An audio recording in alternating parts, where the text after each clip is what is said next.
It really varies state by state. The state of Florida determines a short-term rental that is anything really less than 6 months.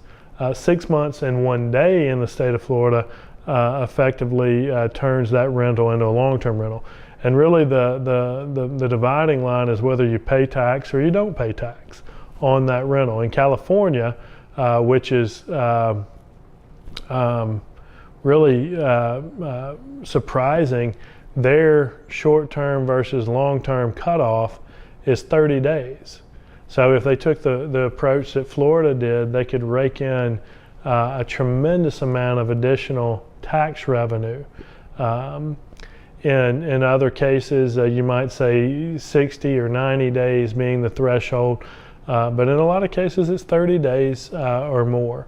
Long-term rentals are generally unfurnished, or they could be furnished if their stay is less than 6 months or something like that. But in a lot of cases, vacation rentals will produce exponentially more revenue than a long-term rental. However, when you may have a property that's not as well designed or well located, long-term rental may be the way to go because you're not going to pay for some of the ancillary expenses like utilities and TV and things of that nature.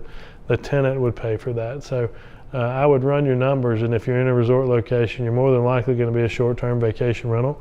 If you're not in an area that's really conducive to the vacation resort environment, you might consider long-term rentals.